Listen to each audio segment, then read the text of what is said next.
Welcome back, Fragrant Takes. Today we are joined by a very, very special guest, one of the UK's most decorated talents. He's played all over the world, dropped thousands and thousands of points, scored on probably one of your greatest players. Today we are joined by the one and only Ryan Richards. Everybody.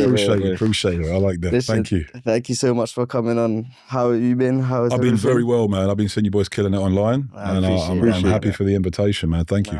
Thank you for coming on. So, as we all know, and people back home know, you are very decorated in the UK scene and the professional scene, played in multiple countries. But give us a little insight and a quick little brief on how your journey and how your career has been. Yeah, I mean, I think it's funny going around. People think my name's Richard, with the growth of Richard's Elite. It is Ryan. But it's been a great career, man. I left very young. I ended up in Spain for a couple of years.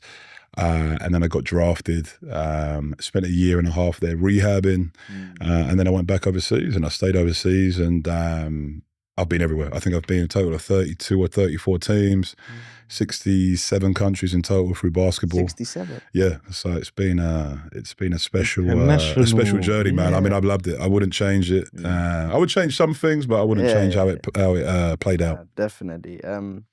I wanted to touch base just a bit on your when you moved to Spain. So you moved to Spain at 15, correct? I was 15, 15, yeah. And so with that move to Spain, how did that opportunity come across? Because at the point where you was playing in the UK scene, I feel like for me, from our perspective, it must have been very hard to get that bridge from the UK to another country. So when I was young, there were really two players that kind of done it. It was Joel Freeland, who was the 30th pick in the 2006 draft. He is from the Surrey area. His story, I don't know if it's actually true, but, he was working in Sainsbury's and somebody found him, and then he spent 2 years training and got drafted first round. I truly look up to him, man. His work ethic, how hard he worked, that dog mentality is what I try to install in my career from watching him play.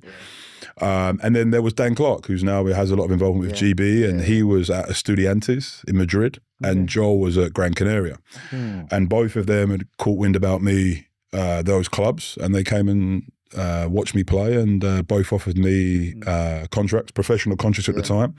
And I ended up going to Gran Canaria heavily because of Joel, how hard he worked. He got drafted that summer, so then I had attended in September, and then I went down there.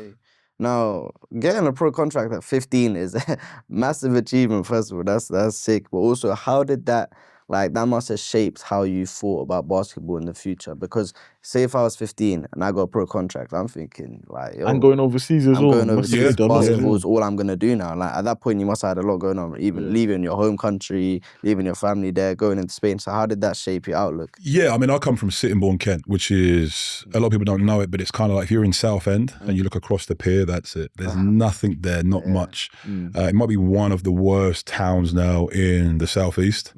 So my mum was super excited. Straight away, go, get out, go, leave. There's nothing here.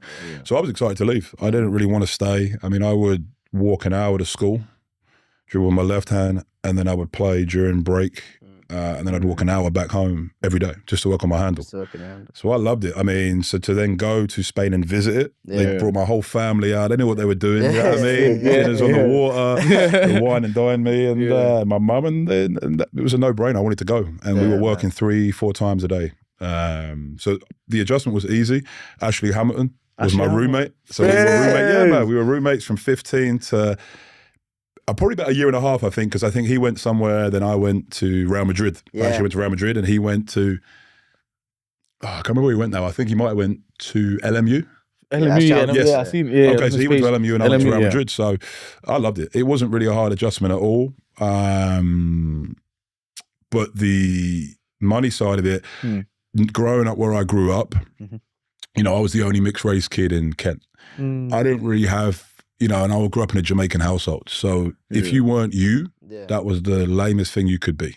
So they were very hard on me. I grew up in a very strict household, but I was very worried about losing my money and ended up back in Sittingbourne. So the money side of it was fine because, you knew that, listen. I mean, I was living on pennies. Because I didn't want to go home. So but it was good. It was good. Nah, that is... that's definitely a big achievement. Congrats to you for doing all 15. that. I mean, that's 15 is crazy. You. But you've done many things over your time in the professional basketball scene.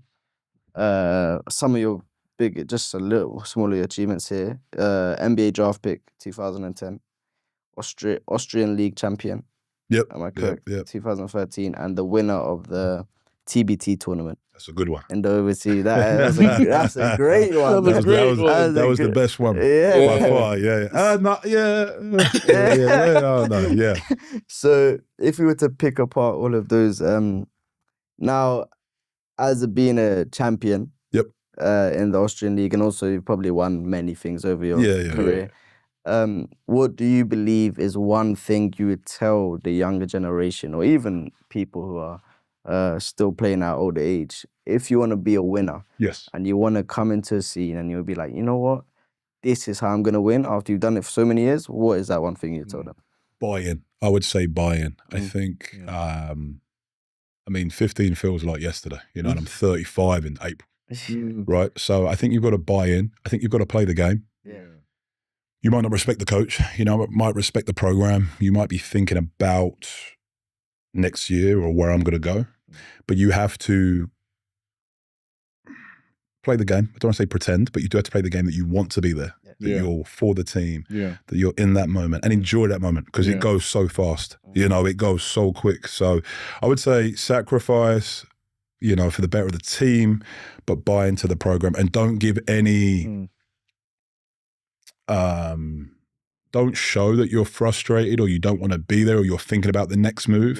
Completely commit to that team. Whether it's as simple as putting the bio in your team, being at team functions, supporting your teammates. As soon as that season's done, call the agent and we are out of here. Next one. It's a business now. Yes. That's how it works. So now that you've seen, or you've been to, like you said, 67 plus countries, which is crazy. What is your best country and experience you've played in terms of basketball? Iran by far, man. I was in Tehran, Gorgan, and Abudan. So yeah, prayers for everyone over there right now and what's going on there. That's that's that. But I absolutely loved it there. My name was Rayan. Not Ryan. They call me Rayan. I loved it, man. It was amazing. That was the best time. I mean, I went there at 23, so in my prime. I stayed there for 4 years, and without playing there, I wouldn't be, retired and today. So it took care of me. Austria was amazing. Vienna's a great city. Plymouth. I actually played in Plymouth. I really, really like the Plymouth mentality. It's like a not posh. It's a kind Kent. A kind Kent. Welcoming, Kent, you got to look over your shoulder all the time. Plymouth is more of a community. I actually enjoyed it. There's so many places. I played in Dubai, which was great. I lived in Dubai. Yeah, the little. Oh yeah, in Dubai. That's I started playing basketball. Really. Okay. But then it's too hot, bro. Summertime it gets really hot. It's too hot. But the Philippines, you bet Filipinos like them also. But they're fast paced. It must have been. You must have got some looks being 7 foot in Dubai. No? 100%. In Japan, I was in Japan as well. Japan, I was in China. I mean, everywhere. On the JB, was it JB? Was it what's the African league called? Oh, the BAL was amazing, but it was during COVID. So to me, man, I mean, we were in the bubble. We were in the Radisson Blu in Kigali. The last night we partied and had a good time, but I could tell it was beautiful. I've been to one day. It's beautiful. What's beautiful about it?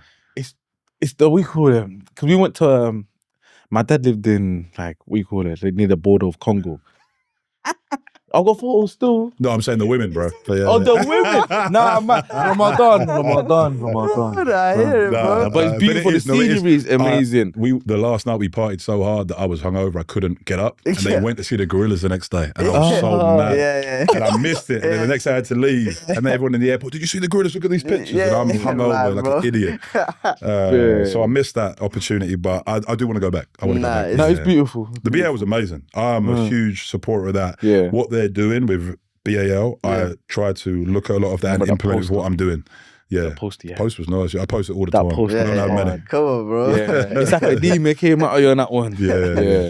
Now, with the teams you played in, you must have had the various different experiences. Like how Iran treated you compared to when you played in China was completely two different things. How do you feel with Richard's Elite that you have? Yep.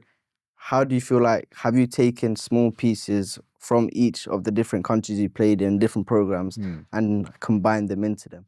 Because I feel like from Richard's Elite, from how I see it, from our perspective, you've kind of brought the whole, listen, this is how you get your best looks, and this is how we're going to train you like you're a pro already. Yes. We're going to train you like a pro. So what little pieces did you take from all countries to bring into Richard's Elite? Definitely. I think I took my draft experience where you pull up and you've got to perform on the day. Yeah. So that kind of leads into the regional teams. Yeah. So we say, pay, play, perform, profit, no politics. I think bringing in, I have the best team, like from admin, through media, through coaches. I have the best team. The team that I have could be they could be running GB. They will be in NBA roles. I truly believe in them. They are, without them, it wouldn't have happened. On the court, I hold you at such a standard and accountability where I will email the rules before camp and I see very quickly who didn't listen to no earrings, no chains, the same color compression tops. I might mix up one day and say I want everyone to wear black socks just to see who's taking it serious, right? On the day we play, we compete.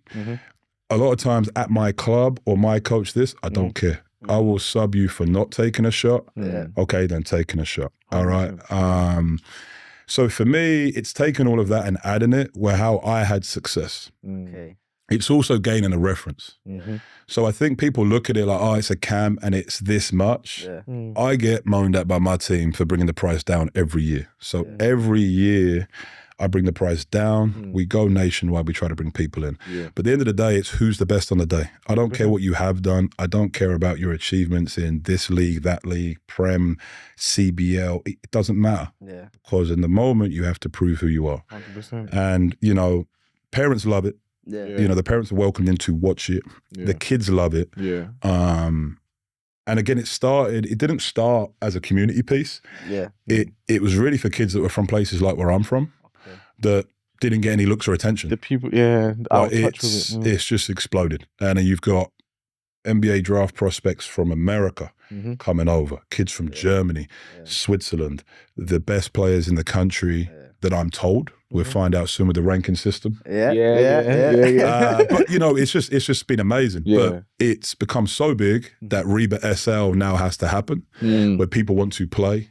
And Richard's Elite can kind of stay with the small team, my beliefs, what I think it takes to make it. Could be wrong. I tell them all the time, go to as many camps, go to as many different opportunities as possible to learn what you like. 100%. But no, it's had a lot of success, but I've definitely taken, I would say, my whole 20 years of experience and added little pieces. And we change it. Every camp we change something, we mix it up, we look for different things, and it's without the parents, the players, the support, I think I would have been a bit lost. 15 to 32, doing one thing. I know what I was going to do. So I'm very thankful for the whole team that's involved with that. 100%. 100%. I think if we touch bases back on that Reeba SL, now Reeba SL is a new league you're launching, correct? Yes. 15 rounds. Yes. And you're going to have an MVP in each round. Yes. Let's talk a bit about that, because I feel like that is a very big announcement that is going to help the UK scene so much, especially in a time of crisis like this. Yes. Where there is a time where, listen, players need a platform. We have talent all across the country, from Scotland down to the bottom of England, right? Yes. We can hoop. And I think other countries need to know that we can play basketball. 100%. We just don't have that. We just don't have that infrastructural facility, because realistically, the government don't really care too tough about us.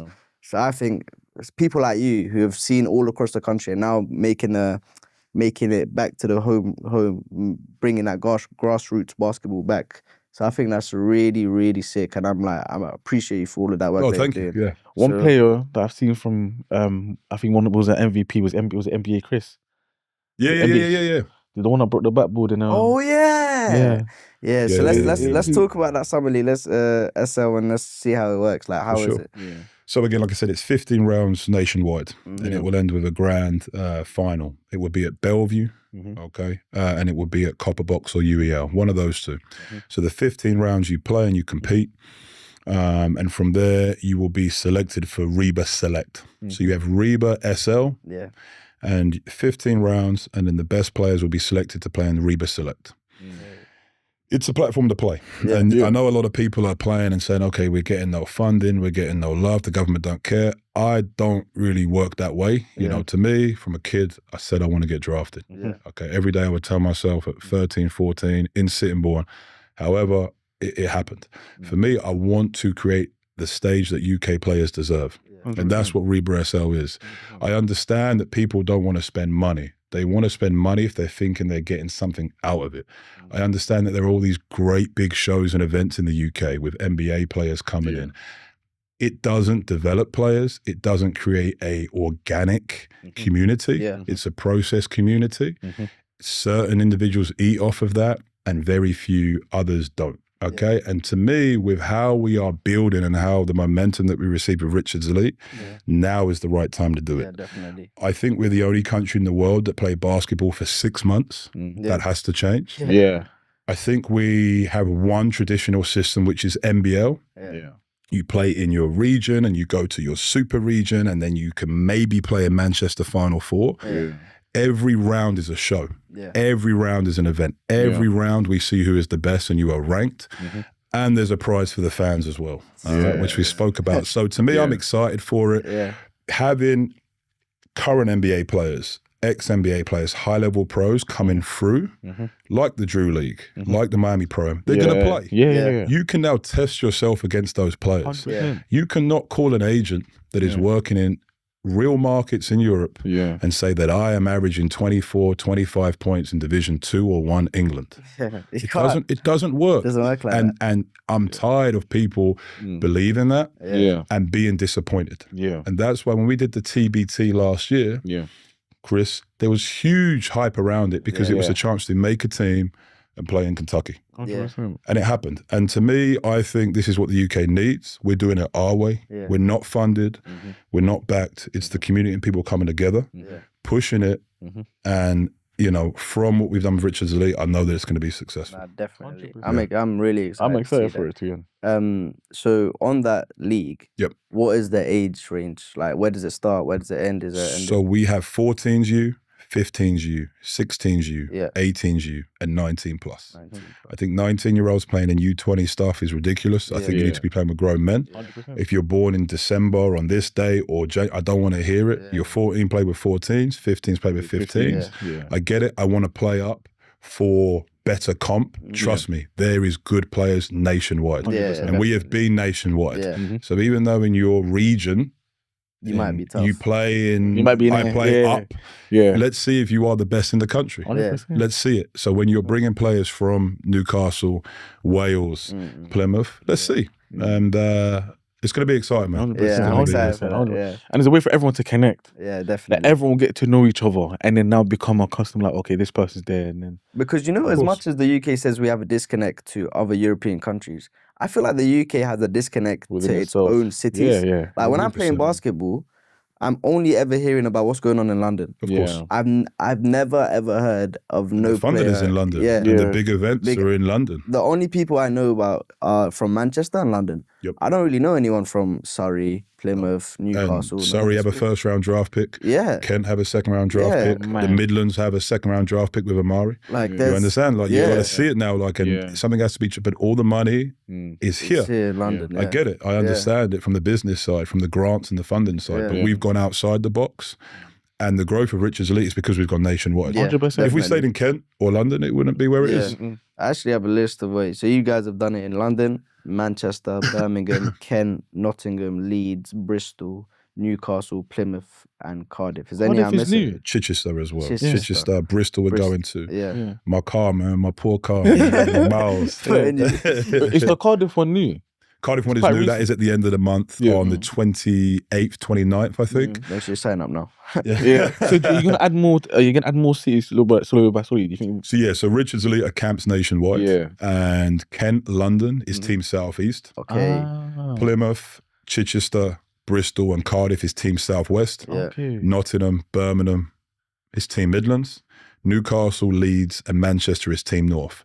And they come together and play in the Reeba Regionals twice a year. And that will end with the Super Regionals, which will happen at Christmas during that break that everybody has. Yeah, and then I'm guessing from all the camps, select players are chosen, select players going to the Southwest, Southeast team. So if you perform well at Kent and London, we wait till both camps are finished and then we pick the team and they will become Team Southeast. Now imagine Junior, Jack Walton, we call it Zach, all on one team. That is mad. But then that's gonna be Rich's elite, fair play. Rich's elite. Like I see the vision and it's working. Like I think now, when did you guys start? By the way, we started in 2000. I did a camp in 2019. And 6 kids showed up. And that was like, wow. I went back overseas in hoops. I studied. I went around. I saw the problems in the UK. I would say 2023 we relaunched, and from there it's just been I feel like since you guys have started, I saw it in 2023. You guys took over quickly. Like, I'm seeing back with Richard Elite. I'm going to the park. I'm seeing Richard Elite. People have banned shorts from camps and from other programs. No way. Because kids wear them everywhere. There was an email that went out and they were like, and people that are in these programs have told people that I know, like, this is taking the piss now. This is like, because they don't give them shorts. So they wear their own shorts and they wear it. So it's pretty cool, man. But no, that it's must everywhere. Be sick. Just branding, and I understand. And I think with what you guys are doing, Richard Elite, it's gonna help the UK scene massively. Now, slight controversial question. Who do you think is the biggest talent you've seen come through the Richard's Elite program so far? Biggest talent?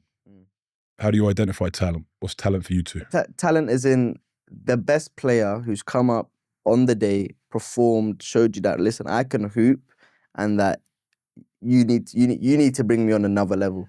I think the best talent... Talent's tough, man, because if you're 7'3", if you're 7'3", the player that I think has the most dog killer mentality, which you need, and motor, is Demi. And Antonio Munez, who was the freshman of the year in the state. Them two there set the tone. There's been some great players, there's been some great players is tough because they're young, but some very exciting talents. I think Zach, I call him Big Zach from Myerscough. There's Little Zach as well, that's at London Lions. You've got Miles Barry, who's doing really, really well. You've got Jaden Wise, Malcolm, who's up north that not a lot of people know about, who will be somewhere next year. There's so much. I mean, Obina, I think as just a physical talent is unreal. I mean, I'm excited to know where he goes. Big Lewis, that's at Texas now. There's so much. But then, you have Chris Yappo, who broke the backboard, right? You've got Harry Godwin, you've got Junior Sanchez. There's so many players. And it's hard to say, but I would say, to me, what I like with talent is that killer. You see it in their eyes. When you're coaching them, you see it. And I would say that's Antonio and Demi. Them two, it was very easy to coach them. They had a mission, they had a goal. They had a personal mission, they had a personal goal. And they did it. And they did it. And when they're doing that, for me, it's for me to show you something you might not see. You're so focused on the goal, you might be making it harder in the game. 100%. And me as playing 20 years, I can tell you and tweak something and show you something. But I mean, there's a lot of talent here, man. No, that has to be. And I think, if anything, that question just goes to show that the UK doesn't like talent at all. In terms of no. The UK doesn't like it. The UK has talent and the UK has hoopers. And I think that's with this podcast especially, I think that's one thing we want to highlight. Especially we brought the Cola guys on, brought Barking Abbey guys on, brought some of the the triplets, Roof's two brothers, right? The from Cola. The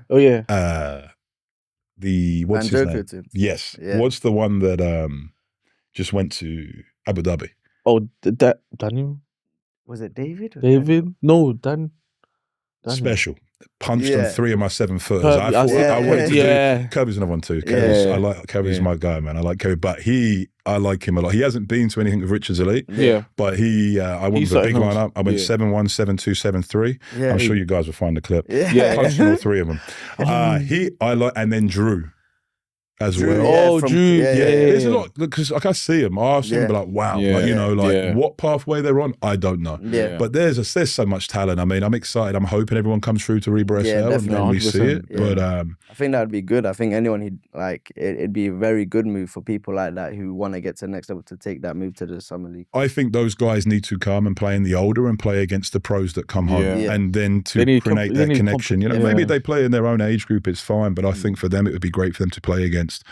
We've got on a resume, Yeah. But there's so much. I mean, I watch games. Everything pops up. I don't watch games. I'm not going to sit here and lie to you. I see highlights and clips, and I can see they've got it. I can see they have some things that But the pathway that they're on, I don't think we lack talent. I think we lack the development side. The development side for sure. And in terms of the development side, is there one thing that you would tell people at home that, listen, if you want to make an impact literally after watching this episode, in terms of development, what would you tell them? You have to be obsessed. You have to be obsessed. You have to sacrifice. Yeah. I think that you have to get rid of all distractions in your life, whether it's partying, girls, whatever. That's got to go because everything's against you in this country. If you're not walking 1 hour dribbling like I did, 2 hours of school, doing 2 hours during school, finding somewhere to play, it's going to be very, very, very hard. And you need the exposure. And with 100%. Reeba SL, it's the stage that UK players deserve. Yeah. But it's also gaining the references to help you. But you got to be sick, man. You got to be obsessed with this game. Like, if you're going to make it, if you think you can live as a pro, but you're not actually a pro, and have the off seasons like NBA players have. Oh man, no. I think that's with what we've heard on the podcast, what stories you've been told, we can tell that obsession is really key. Like Luau Deng, we know about the stories. He used to run 10 kilometers to go to practice. You dribbling, running up and walking 1 hour with a basketball in your hand. Other players are going and there was one person, I forgot his name, sorry, but he told me that he used to ride his bike 2 hours every day to go to practice. Yeah. And what would happen is at the end of his cycle, he'd drop his bike and he'd run home for the last 20 minutes and he'd run back to get his bike just to do that. And now I'm pretty sure he's in the States as we speak, right? That's but like it shows, like that's the level. Obsession is also going to get you over that hump, to the end. And I think that with you especially, you had that hunger mentality coming from like you said, a little county that you were the only mixed race kid. What did you feel like was one thing that you had that other players didn't have in that draft or in that leagues that you were playing in? What's one thing that made you stand out, apart from obviously being 7 foot?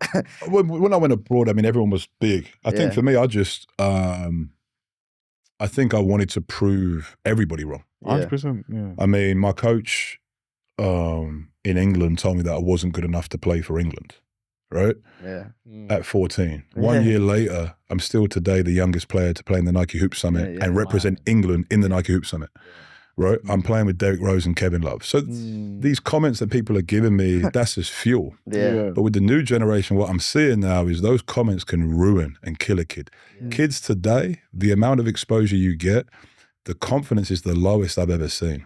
I know kids that are NBA talents, and I don't want to put that out there now, but I see they are NBA talents here, but their confidence is so low because there's so much exposure and media behind everything, right? So to me, I think everybody in my time was confident. Everyone believed that they were, when I would come home and play, there were guys in England that thought that they were better than me. No, there's not even a chance. You can name 10 players that are around my age. Levels, they're not even near me. But they would believe that they were. But you have to have that. You have to have that. You have to have that. You have to believe in yourself. You have to. And here now with these kids, they don't believe in themselves. And I'm kind of like, wow. So I think it's a different time. I think they need that mentorship. They need that guidance. But to me, I was obsessed, man. I was obsessed. I wanted to be the best. I believed that I was better than Tim Duncan, LeBron, Kobe, and people now can look at that and laugh at it. But at the time, I was the best player in the world in my age. So, 100%. Did it work out? Did it pan out? No. But I still know that I was at that level. Yeah. Now kids are like, am I at that level? Am I as good as them? Am I as good as Americans? Can I play that? And I'm like, yes, yes, you can. Yeah. But you know, if you don't believe it, then there's no point. Through, right? it's tough. So you need a platform to gain that confidence. And I'm hoping when these guys come through and pros come here and you play. Yeah, that's what I like about Wrestling League, because now saying, okay, if you think you're that guy, then go and prove it. And you're giving everyone a chance. So it's not like, okay, no, you can't go because it's like, only bro, go. Of course. And people can say, oh, well, you got to pay. Well, you have to pay.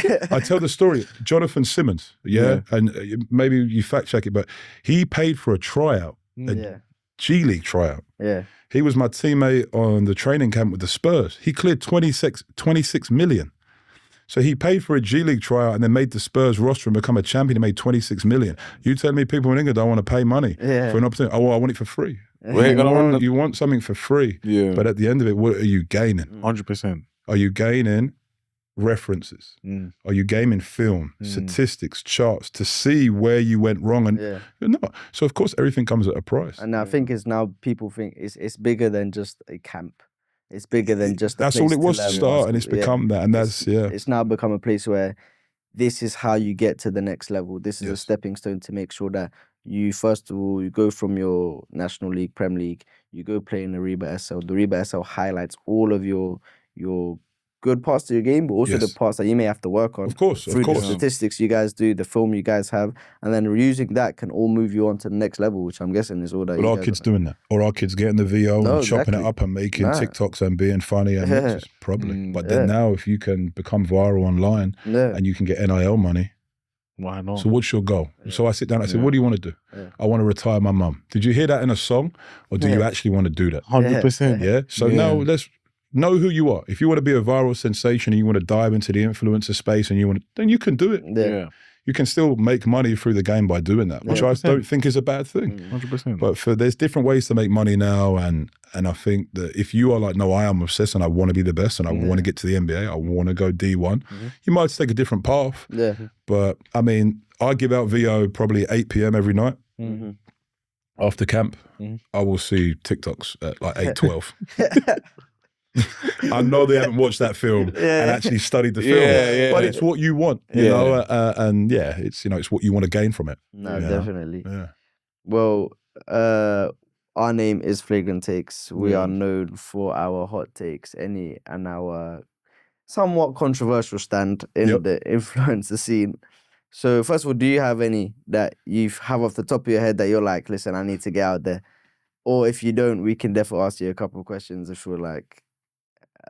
Sure, ask questions. I have a think, man. Yeah. So one that I have and I've thought about is like, so with your skill level, with your athletic ability, with your height, who do you think is one NBA player you think you would have fried in your prime?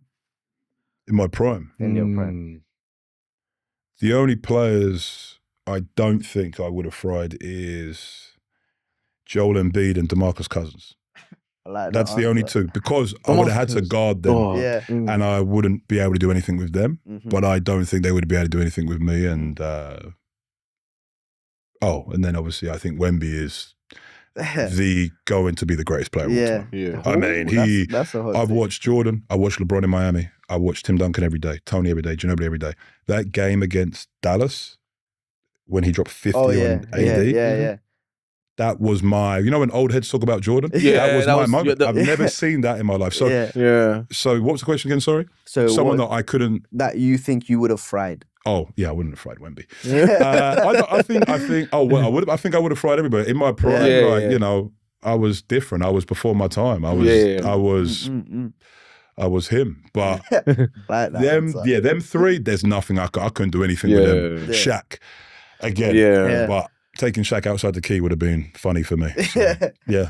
No, I can't. I'd like to see you and DeMarcus Cousins. That'd be hard. That'd be a good matchup. That'd be a good matchup still.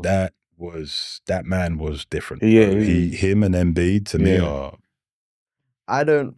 Maybe. And mind you, I wasn't a big.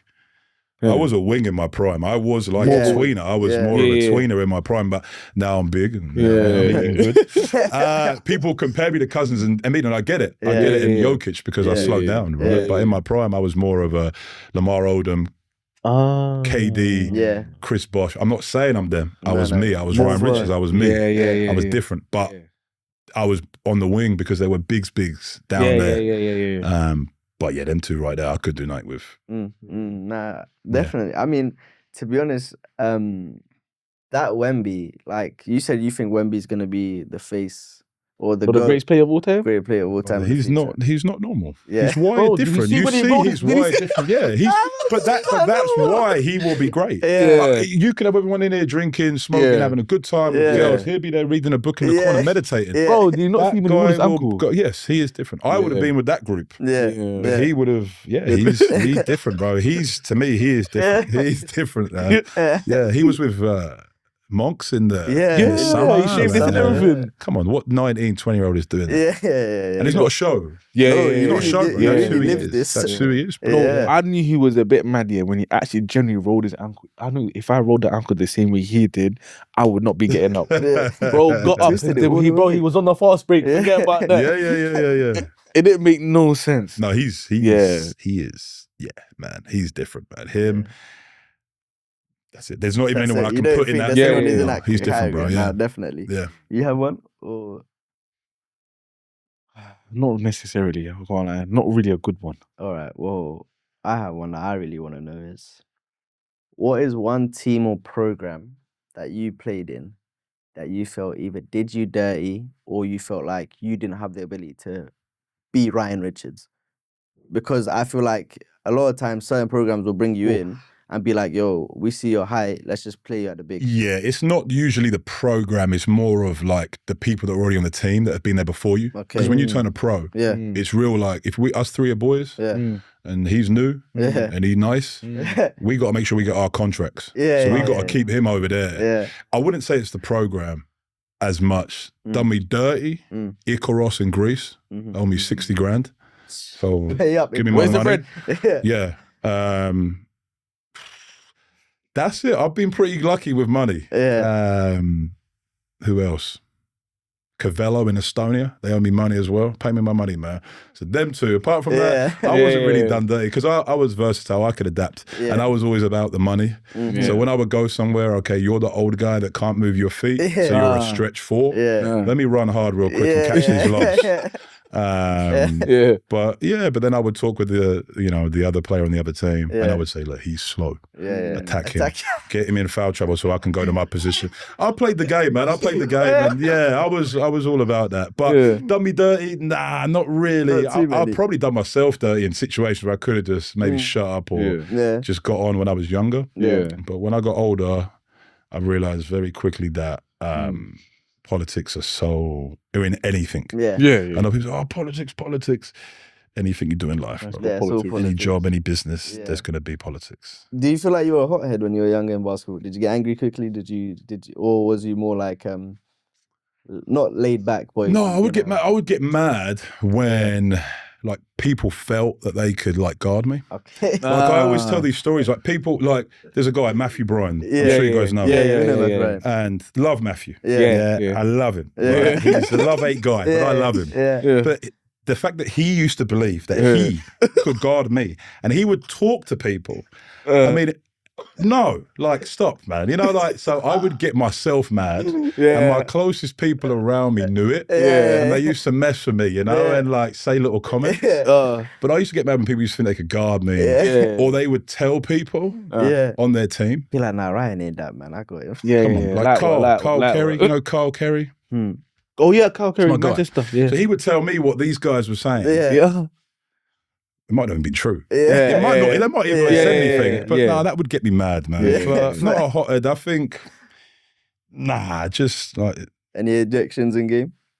Oh yeah, I've had a lot of them. But maybe I'm a hothead, man. Yeah, I think I played Division 3 England against in England. I played in Kent against Timothy.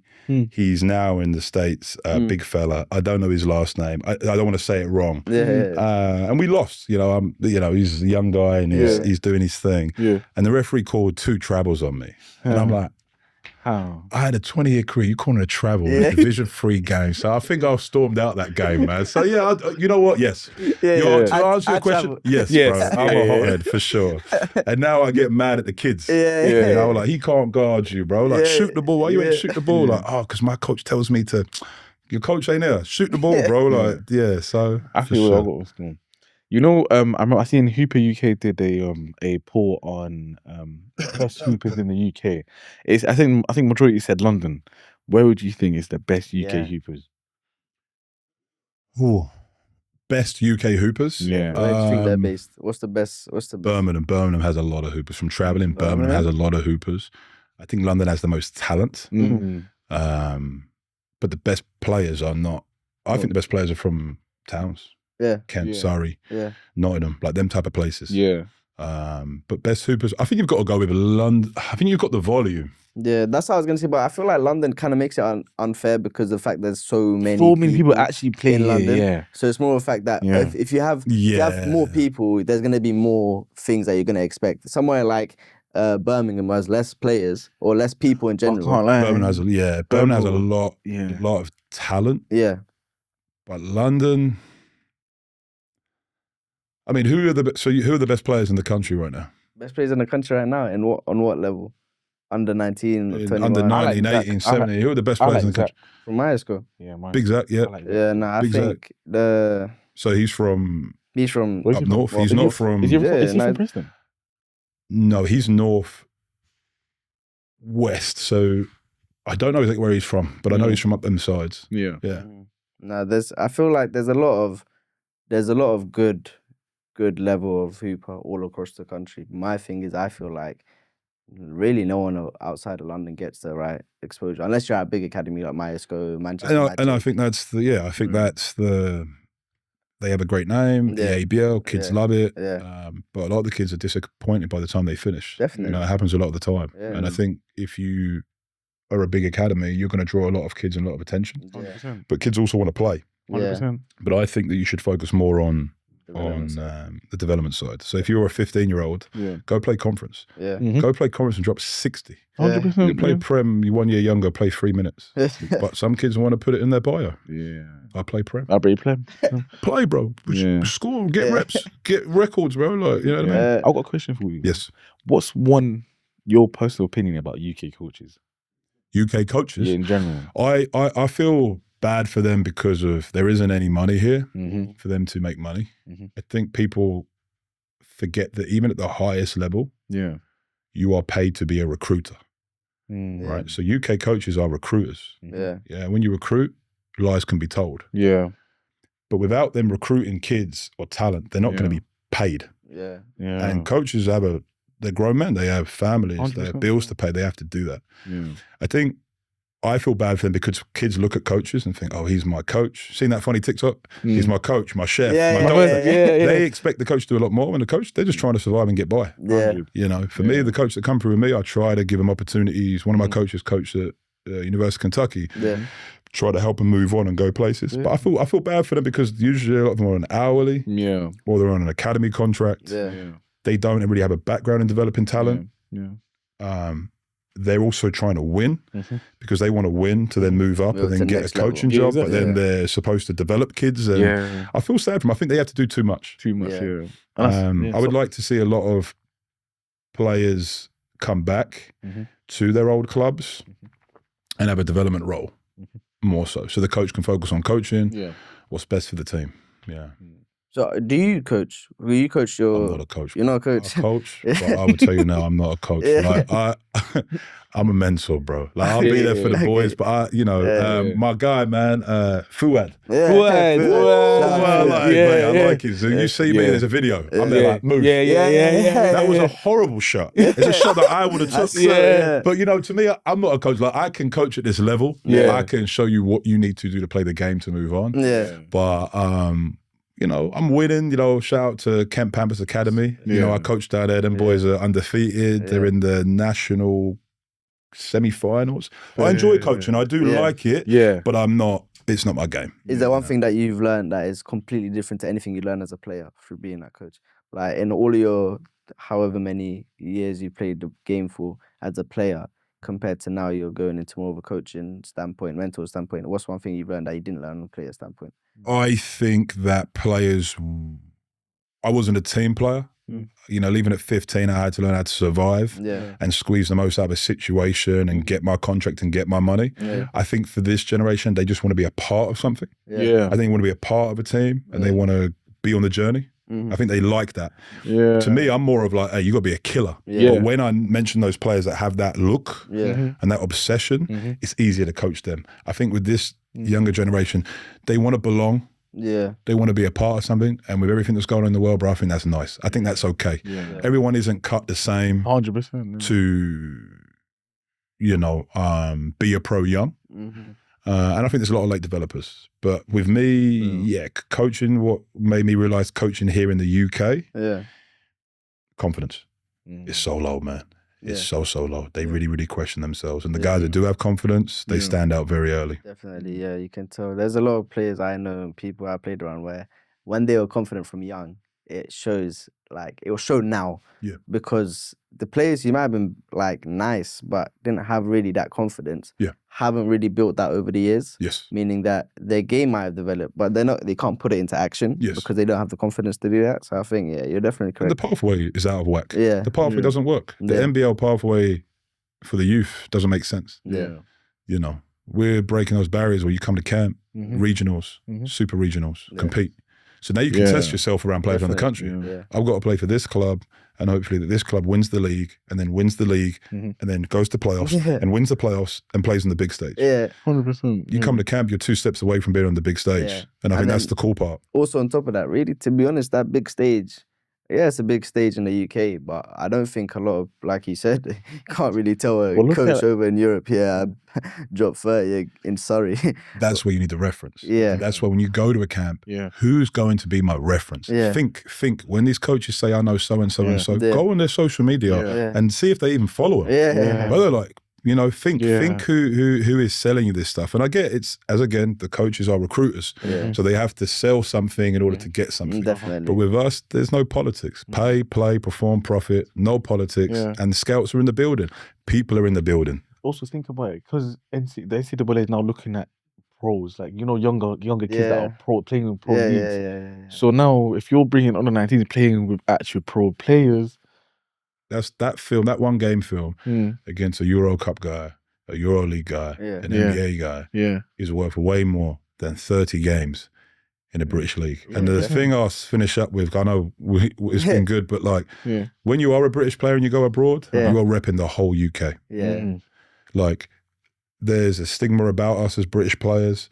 So when you do get these opportunities and they're over there, like you are setting up the next 20, 30 players that are going to come through. If you go over there and stink it up, anytime a coach knows I brought a British kid and he sucked, I'm good on that. Because they don't respect us. They don't respect our leagues. They don't respect what we're doing. And when you ask these kids at the start of every camp, how many of you want to play for the club you're playing for now? Not one person puts their hand up. 100%, They want to go. They want to be out of it. They want to move on. So, you know.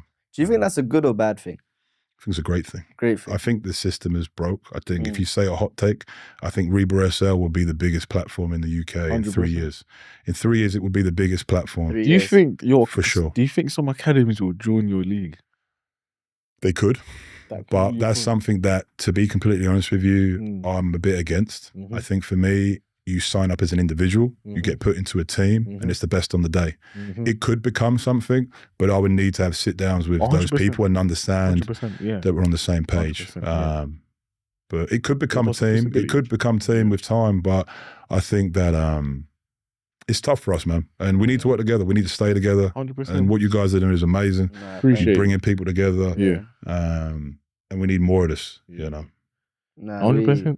We really appreciate the time you've taken to come out today and come in. We know you probably got so much going on, but it's been a great episode, I think. Great episode. Listen, you guys heard it here first. Reeba SL. Reeba SL. 3 years. Lock in. Best league in the country. Come on. So, right. You guys going to rank the players, yeah? Oh, yeah. We were going to do our ranking. So, should we announce it here? Go on, do your thing. Okay, so Fragrant Takes, it's not finalized, but we are announcing, hopefully, we want to start doing Fragrant Takes athletes, where we will rank you on your performance, and we'll do the top 100 players in the. Well, maybe not top. We'll decide them between top We'll 50 see, and 100. yeah. We'll decide them, but Go big. Top Yeah, 100. yeah. Go Go on. big, bro. Yeah. Believe. top Yeah. 100 players, and all those 100 players will be co-signed by Fragrant Takes. You'll get a care package with you. Any and kind if, of merch. If we work with people like Ryan, Yeah. work with other people like that, you'll have your statistics, your VO, your film, and on top of that, you'll have the ability to go out there and expose. Now, we want to bring as many of you guys onto the podcast like this to have a conversation with you, tell us what you think, tell us how you see the game of basketball, and hopefully shine some light on your game. Also, there's a caliber. If you're not reaching that caliber, we're not picking you. But you have to be subscribed. Oh yeah, you that have one to too. like- That There one you too. go. And you There have you to go. share. Plug it, man. Yeah, Plug yeah, it, yeah. for sure. Listen, Ryan, thank you so much for Always coming thank on you, the man. I podcast. appreciate you so much, for Appreciate sure. all the time you've taken out. Is there any last words you want to say to the viewers? Honestly, man, make sure everyone follows, subscribes, supports what my boys are doing. I love it. And I will see you all March 30 March at round 30. 1 for Reeba SL. Yes. Thank you so much. Enjoy the episode. Make sure you like, comment, and subscribe. And we'll see you at the next one, man. Gotcha.